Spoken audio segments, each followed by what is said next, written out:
Jurgen, I want to start on Trent, please, because obviously when speaking about him being left out of the squad to face Germany, Gareth Southgate said we had Kieran, who at the moment I feel his all-round game is ahead of Trent's. I just wonder, what are your thoughts on what's been said, and what conversation have you had with Trent over the situation that he's facing, battling to get to a World Cup, and does he even need a pick-me-up at all? Does he need a lift at the moment? Do you really want to open this box? I mean it. No, actually, you're an English journalist, and we can now discuss selections, whatever, until the World Cup starts. It's one of the reasons why you make massive stories of these kind of things, why the team cannot prepare properly. If you ask me for my honest opinion, we will create headlines. That's clear. You want that?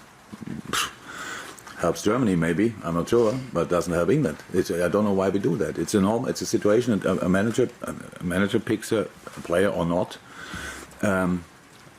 which I would decide obviously differently, but I'm not in charge for this team, and that's why it is so. If we want to discuss it, I have a lot of things to say, but I'm really not sure that it makes sense. I'm happy to discuss it as well. Because, yeah, of course you are happy. I mean, I find it surprising that he's... Is anybody else interested in the subject, or is it just Guy? I find it interesting only because...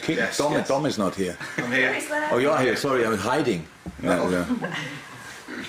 I find it interesting because obviously Trent has won just 17 caps since his debut in 2018, and only one of those has come in the last year as well. And we all know the qualities that Trent has. So I'm just wondering as well how it impacts him, because obviously he's desperate to go to World Cup. He'd like to be a starting fullback for England as well, I'd imagine. So you've got a situation to manage a player here, but also I'm wondering, does he need a pick-me-up because of what's been said about it? We are fine here because it's completely different, because obviously I see him differently. That's clear. That's obvious. There are stories out there that all the time people talk about him and say he's not a good defender. That's not true. He's a good defender. He doesn't defend always good. That's true as well. That's what we are working on. He's a young player. He's 23. And there's space for improvement, definitely. But I think really we only discuss it on the level we discuss it because his offensive impact is so extreme for us, or it could be for each team in the world, I would say. So from my point of view, it's easy. It's an easy pick. Whichever team I would coach in the moment, I would sign him because he's exceptional. Is he always exceptional? No. I never met a player who is always exceptional. So that's it now. But the rest now it's Gareth's job to find a team. And England is obviously blessed with a lot of really, really talented players on a similar position, and it's difficult to line them all up together. In this specific case, it could work because obviously Reece James can play in a three in the back. They did that for Chelsea pretty well. Would be probably interesting to see how they could interchange positioning. We all see that when you play, it depends to how you play with three in the back. If you keep them deep, then it's a different story. But if you want to have them,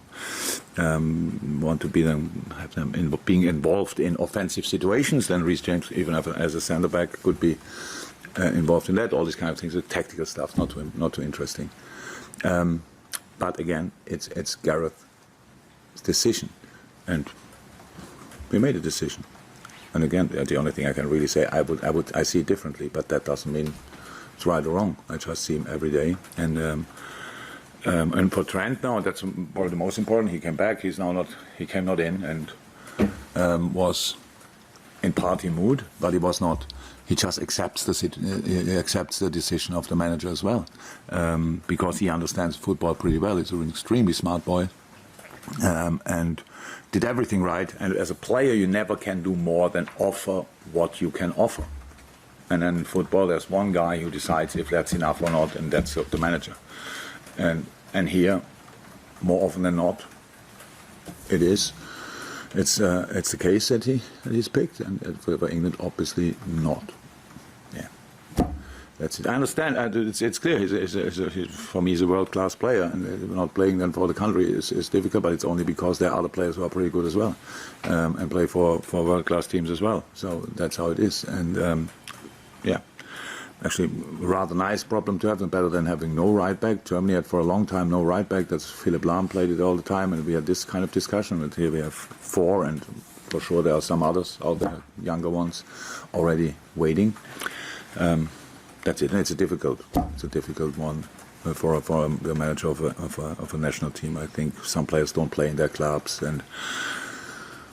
but they're still important for the national team. These kind of things. But again, I would, if you want them to play a good World Cup, then don't cook it too hot, I would say. So otherwise, you discuss this until November and forget.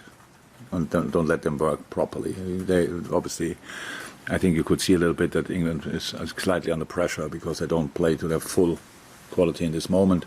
But that's obviously possible at a World Cup.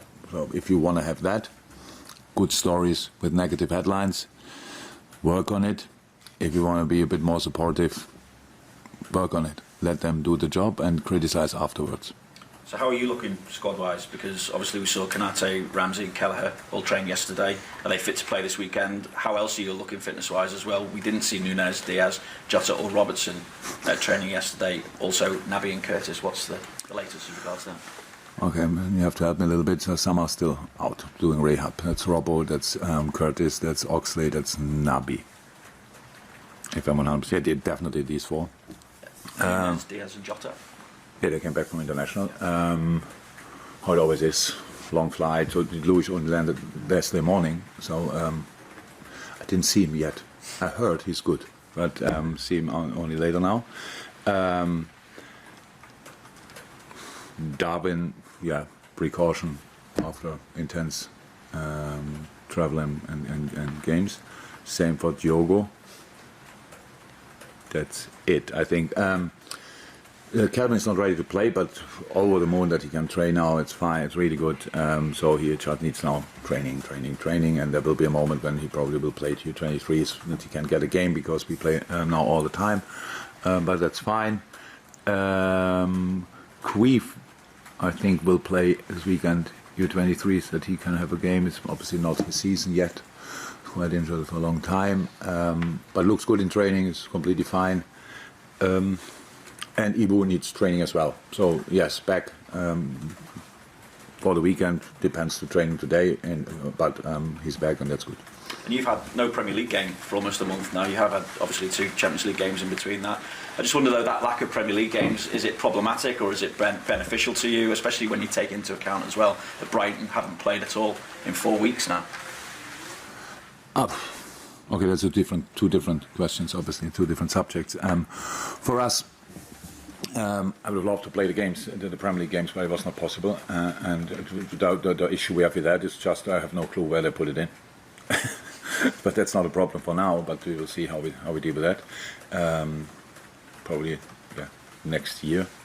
Don't like to have a game in hand or 2 games in hand. This kind of thing is not cool. But it's a situation, so we cannot change that. So we don't think about it too much. Yeah, and apart from that, the majority of my players played.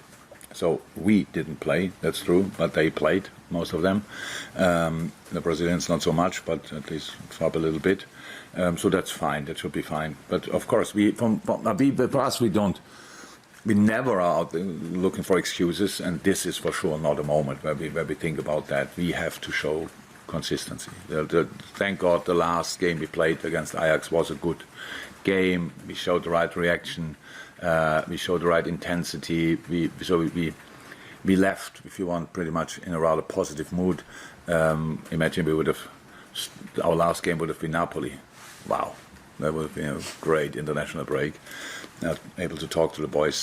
But that's where we have to go from again immediately. Now we talk about Brighton, and that's a strange situation. So they changed the manager, and usually if you change the manager, then you can expect. I think at the first session together with the team for some visa problems on Monday or whatever. It's not a lot, but it's more than I had when I came here. So yeah, usually when a manager when there's a manager change, then it's the old manager got sacked. That means something didn't go well. But Brighton did extremely well before. And now they have a really exciting new manager. Brighton is doing an incredible job. He did an incredible job at Sassuolo and Shakhtar. Probably most of the people remember the game against Madrid. A really good game. And that's him. He's a really brave coach. He's very influential. I don't know how good his English is in the moment. That could be a bit an issue, but apart from that, his football idea suits Brighton. It's a football playing team, but we don't know what we expect, obviously. How much is old Brighton? How much is new Brighton? The only thing what we know is a really good team. And they were in a good moment before. They couldn't play anymore because, by the way, I don't know why their first game was cancelled. There was a train strike, and of course there was the Premier League cancellation. Oh, yeah, the Premier League cancellation, the second one. Okay, train strike. Okay, so that's the situation. So we don't know, but it's for us. It's okay because in our situation we have to focus 100,000% on us. We have to be really spot on. We have to show consistency. You have to defend on the absolute highest level, and that's what I liked about the Ajax game. That we were really in the game. We were really difficult to play. Ajax in a super moment, and I think in all the moments when we were maybe a yard or two too far away, you could immediately see what they are able to do. In the end, we played with a clear defensive approach, like focus number 1, 2, 3, and 4 on that. We played offensively a good game as well. Didn't score, but created a lot. And that's pretty much what we have to try against a different opponent, obviously, but and after nearly 3 weeks or whatever. But that's it now. We have this one session today together. That's it. And my job is now to make it as clear as somehow possible what we want to do. Thank you. Good luck with that. Thank you. Is he someone whose path you've ever crossed, Roberto? No. Okay. Just as far as him coming in is concerned, you mentioned about his language there. He was working with interpreters. Yeah, but works like this. You obviously spoke. I'm pretty sure he cannot speak Russian, and there's impact at Shakhtar, or Ukrainian, sorry, and his impact at. You work with interpreters there as well. Yeah, exactly. So just as far as you're concerned, when you're dealing with multilingual players, you obviously spoke very good English when you came in through the doors anyway, better than my German. To lie, but no, it was better than my German. That's a fact. How does it measure work? it from that point? Then yes, that was How brilliant. does it work? Or how did you found it's ever worked when you've had where you've had new players coming in who speak Portuguese or Spanish but not English? Yeah, I would prefer they all would speak my language, or even better, I would speak their language. That would be extremely cool.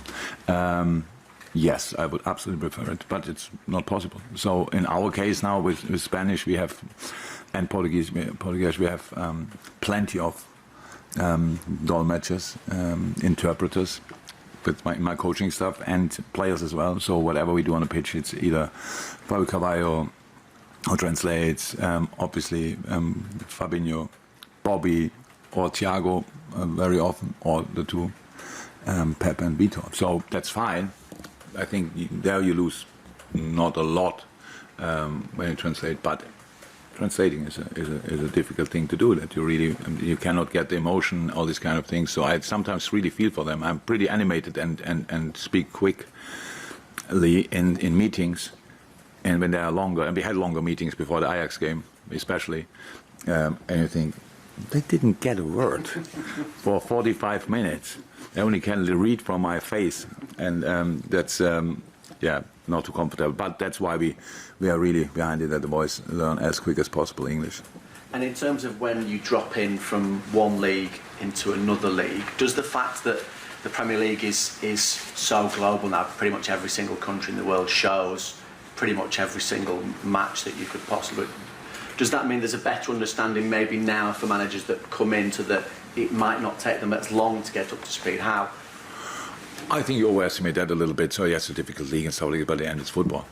So should not forget that. And I think my colleague is rather adventurous. I don't think it's from Sassuolo going to Shakhtar Donetsk is now a move where I think, he's just happy to do what he's doing, and wherever somebody asked him to do it. So that's absolutely fine. But in the end, for all of us, it's kind of the holy grail arriving in the Premier League. That's how it is, and it's for him for sure a big chance as well. But it's just I don't know him. I just saw his team. I just saw, but but we're all different. So yeah, some of us struggle more with it, some less. So my biggest struggle when I arrived here was that I realized I thought I have to read all the emails I get over a day in a language wow, that kept me really busy. Meanwhile, my what is that? How you call it? My mailbox is my best friend, where you can put them and leave them. And no, I don't know what that exactly means for him. But he, again, Sassuolo played incredible, really incredible. And then going to Donetsk, where I think he didn't speak the language, but the way they played, you could see immediately. So he's a manager who has impact. And that's what I mean. But we don't know how quick and stuff like this. But Brighton was good. It's really good. And so do we prepare the set pieces they had before because they worked out, or do we prepare the set